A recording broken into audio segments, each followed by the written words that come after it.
Le PSG va mal, les gars, salut à tous, c'est Azial, on se retrouve pour une nouvelle vidéo, supporters parisiens ou peut-être supporters d'un autre club, bienvenue sur cette vidéo. Je pense que vous avez tous vu ce qui s'est passé autour du PSG. Il y a eu la manifestation devant la Factory, il y a eu bien plus, il y a eu des insultes, il y a eu des dérapages, parce que moi je considère que c'est des dérapages. On va revenir tout ça dans cette vidéo, comme d'habitude, avant que la vidéo commence et avant qu'on rentre dans le vif du sujet, n'hésitez surtout pas, si vous aimez bien la chaîne, si vous aimez bien les vidéos proposées, n'hésitez pas, petit like, surtout qu'en ce moment, honnêtement, entre supporters, on en a besoin, et je vais pas vous mentir, petit like de réconfortement, qu'on se soutienne un peu tous, parce que le PSG va très mal. Rentrons dans le vif du sujet.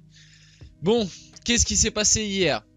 Il y avait le Cup, du coup, qui est le collectif Ultra Paris, qui avait porté un appel via les réseaux, etc., pour faire une manifestation devant la Factory. Qu'est-ce que la Factory, pour ceux qui ne savent pas du tout? C'est en gros le siège social officiel, on va dire, du PSG en France, c'est-à-dire c'est là où les signatures, quand il y a des joueurs qui signent au PSG, sont faites. C'est là, par exemple, les photos, vous voyez les photos à chaque fois qu'un joueur signe au PSG, sont faites là. En gros, c'est les bureaux du PSG, voilà, pour faire simple. Et devant cette même Factory, du coup, il y avait une manifestation qui a été faite, du coup, qui a été provoquée entre guillemets par le Cup pour ce qui se passe en ce moment au club, qui est totalement justifié. Je remets pas du tout en cause la manifestation, sur ça rien à dire, et d'ailleurs je trouve ça très bien que enfin les supporters et le Cup du coup aient pris la décision de faire quelque chose pour faire bouger les choses justement.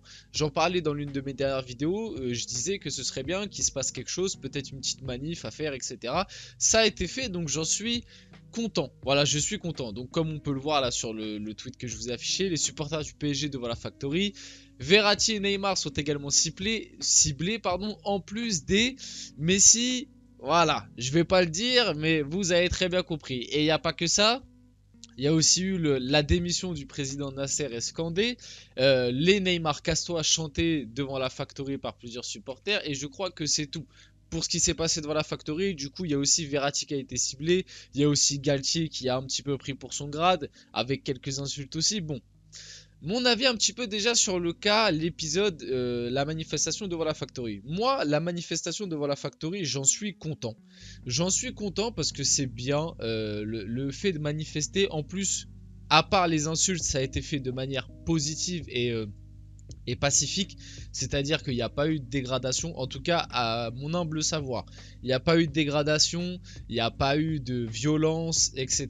Donc le fait d'avoir manifesté pour montrer son mécontentement, c'est très bien. Mais malgré tout, cette manifestation, elle me pose pas mal de problèmes, notamment déjà les insultes. Moi, j'aurais aimé, et je pense que ça ne sert pas du tout le propos, les insultes envers Messi, les insultes envers Galtier, et même après on va le voir, le dérapage qu'il y a eu via les supporters qui sont partis carrément devant chez Neymar. Mais alors là, je vais être intransigeant, mais on en reparlera après. Parlons vraiment de l'épisode de la Factory. Les insultes, pour moi, c'est de trop. C'est de trop, ça ne sert en rien le propos. Ensuite, le deuxième souci que j'ai, c'est les joueurs ciblés. Pourquoi Verratti, Neymar et Messi sont ciblés et pas les autres? Pourquoi Marquinhos n'est pas ciblé? Pourquoi Sergio Ramos n'est pas ciblé? Pourquoi Mbappé n'est pas ciblé? Voilà pourquoi. Il me semble que Mbappé a joué les matchs importants cette année qu'on a perdu. Il me semble qu'Mbappé était là face au Real l'année dernière. Il me semble qu'Mbappé était là face à Manchester United il y a 3 ans, 4 ans. Il me semble qu'Mbappé était là sur quasiment toutes les défaites qu'on a fait en Ligue 1 cette année. Il me semble qu'Mbappé n'a pas la meilleure attitude possible sur le terrain, comme là Messi aussi. Pourquoi Mbappé passe à travers les mailles du filet? Pourquoi un Marquinhos qui n'est plus à son niveau passe à travers les mailles du filet? Pourquoi des Carlos Soler, des Fabian Ruiz, en fait tout le monde? Moi, le truc que je vous dis en énonçant tout ça, c'est pourquoi cibler 3 joueurs et pourquoi pas juste cibler l'équipe en général? Pourquoi Hakimi n'a rien eu? Pourquoi Ramos n'a rien eu? Pourquoi Marquinhos n'a rien eu? Pourquoi Soler n'a rien eu? Pourquoi Mbappé n'a rien eu? Tous ces joueurs-là, ils ont joué autant que les autres, à ce que je sache. Et ces joueurs-là, même pour certains, sont plus mauvais que certains qui sont cités là. Je prends l'exemple de Verratti. Verratti, on le sait tous, il fait une saison. Voilà, sa saison, elle est pas bonne. Surtout son après-Coupe du Monde. La première partie de saison, c'était pas mal. Après la Coupe du Monde, oui, c'est catastrophique. Mais Verratti, les gars, pour une saison mauvaise, ça fait 10 ans qu'il est au club. C'est sa première saison, moi, où je dis que Verratti c'est mauvais.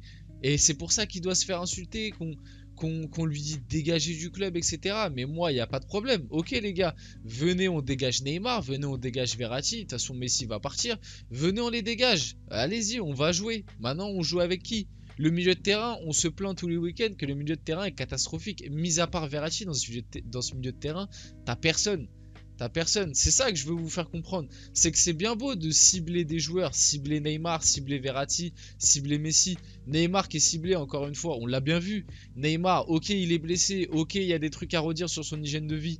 Mais Neymar, quand il était là, c'était l'un des meilleurs Parisiens. C'était l'un de celui qui mouillait le plus le maillot. Alors ok, par le passé, il a fait des dingueries. Il a voulu partir à un moment. Il a fait ci, il a fait ça. Son poids, les fêtes, les soirées, l'hygiène de vie. Tout ça, je suis d'accord avec vous. Même cette année, vous allez me sortir l'épisode du McDo, du poker. Je suis d'accord avec vous sur tout ça. Neymar n'est pas parfait. Neymar a fait des dingueries. Mais factuellement, moi, je prends en compte le terrain. Cette année, pour moi, hein, Neymar a été le meilleur Parisien avec Danilo et Nuno Mendes. C'est pour moi mon top 3 joueurs du PSG sur cette saison. Même si Neymar est blessé depuis février, Neymar est dans le top 3. Il est peut-être 3ème. Je mettrai Danilo en premier, Nuno Mendes devant parce qu'ils ont été plus réguliers, ils ont joué plus de matchs.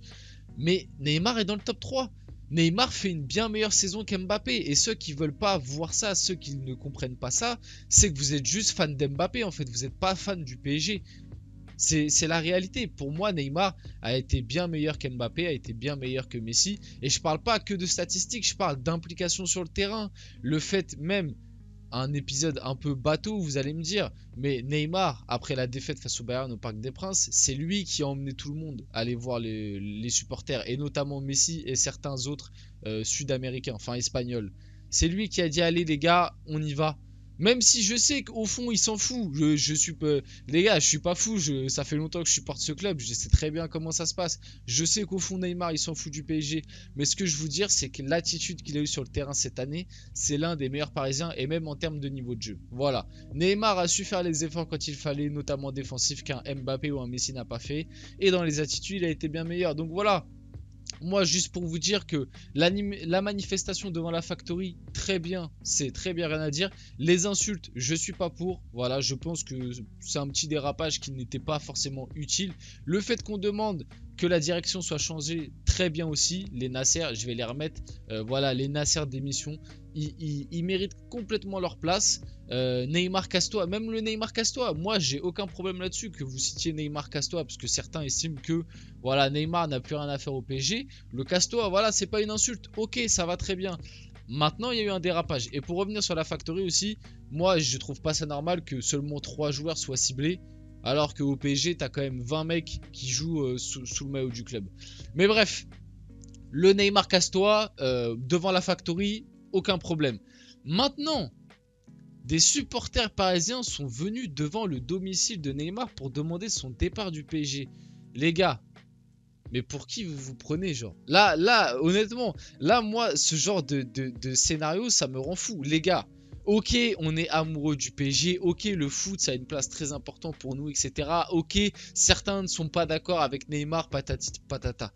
Mais les gars, c'est chez lui. Tu ne vas pas chez les gens, tu ne te déplaces pas devant chez les gens, dire des Neymar casse-toi. Imaginez, là et encore, Dieu merci, qu'il n'y a eu aucun dérapage de la part des supporters et du joueur. Parce que Neymar, il aurait très bien pu déraper, ou même là, les gens qui sont devenus devant chez lui auraient pu déraper. Dieu merci qu'il n'y a eu aucun dérapage, aucun truc abîmé, je sais pas, une voiture cramée, des projectiles jetés. Il n'y a eu aucune dinguerie, Dieu merci. Mais imaginez, il y a un dérapage. Mais vous êtes fous, on se déplace pas chez les gens pour crier devant chez eux, en plus des choses comme ça.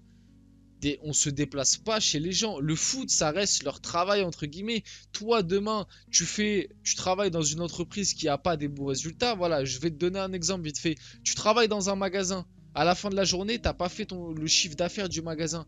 Est-ce qu'il y a des gens, est-ce qu'il y a tes patrons, etc., qui vont venir crier devant chez toi, ouais, t'es nul. Ouais, t'as pas fait les objectifs. Ouais, machin, vous avez compris. Oh, c'est chez toi. Là, il est en dehors du cadre sportif, il est en dehors de son cadre PSG, c'est sa vie privée. Il y a ses enfants, ça se trouve, il y avait des amis, de la famille. Tu peux choquer des enfants, tu peux choquer des trucs, tu sais pas. Et puis même, les gens qui viennent devant chez Neymar, la plupart, ça doit être sûrement des supporters, mais ça se trouve que dans le lot, il n'y a pas des supporters. Ça se trouve, il y a un fou, il est là juste pour saccager. T'en sais rien. Vous êtes des malades de faire des trucs comme ça, c'est pas bien, honnêtement c'est pas bien. Bref, cet épisode-là à bannir c'est n'importe quoi. Le fait de dire Neymar casse-toi, c'est même pas ça le problème. Moi ça me dérange pas que certains supporters estiment que Neymar n'a plus rien à faire au PSG et qu'il doit s'en aller. Moi comme je l'ai dit, le Neymar casse-toi devant la Factory, mais il n'y a aucun problème. Moi devant la Factory, j'ai banni les insultes et le fait que seulement 3 joueurs aient été ciblés. Mais que devant la Factory, des gens aient cité Neymar casse-toi ou même Nasser démission, il n'y a aucun problème, c'est une manifestation et il n'y a pas d'insulte, ça reste entre guillemets positif. Mais voilà, et voilà, Neymar qui approuve tout ça juste après sur les réseaux, avec ils viennent juste de quitter ma porte sous un post Instagram d'un média brésilien, je crois. Mais voilà, les gars, ça se fait pas. Ça reste chez lui, c'est en dehors du cadre de son travail, du foot, du PSG. Ça n'a rien à voir, c'est la sphère privée. On rentre pas dans la sphère privée. Et je pense que vous avez tous déjà entendu cette phrase, on mélange pas le privé et le business. Ça, c'est deux choses qui n'ont strictement rien à voir. Bref, l'épisode Neymar qui confirme que certains supporters du PSG sont venus devant chez lui pour poursuivre leurs revendications. Voilà, moi je ne tolère pas du tout ce qui s'est passé, à bannir. Romain Mabille, malgré tout, le président du CUP, a exprimé que ce n'était pas le CUP qui s'était rendu devant chez Neymar. Pour rappel, hein, la manifestation, c'est pas juste le CUP, c'est le CUP qui l'a mise en place, mais il y avait des supporters du PSG de toute horizon. Même moi, par exemple, j'aurais pu y aller, j'y ai pas été, mais n'importe qui se prétend supporter du Paris Saint-Germain pouvait très bien aller à cette manifestation. Et c'est pour ça que je vous dis que le cas Neymar était très dangereux, parce qu'en fait tu sais pas si c'est vraiment un supporter ou si c'est juste un fou qui veut foutre la merde. C'est ça que je veux vous dire, et c'est pour ça qu'il faut faire attention avec ce type de choses. Je vous laisse lire, si jamais vous voulez lire la déclaration du président du CUP, je vais la passer parce que la vidéo est déjà assez longue. Le PSG va écouter les offres de Neymar pour cet été. Maintenant qu'il s'est passé cet épisode, le PSG est prêt à vendre Neymar cet été. Le joueur ne s'inscrit pas dans l'avenir du club. Si intérêt existe venant de l'APL, un deal reste monumentalement difficile à trouver. Bref, pour finir cette vidéo, concrètement, n'hésitez pas à me donner votre avis déjà sur la vidéo, à me dire si vous pensez que Neymar doit quitter le club ou pas à la fin de la saison. Ça me ferait plaisir de connaître votre avis un petit peu là-dessus. En tout cas les gars, c'était Azial. J'espère que vous avez aimé. N'hésitez pas, petit like, petit commentaire, petit partage, et on se retrouve très rapidement pour une prochaine vidéo.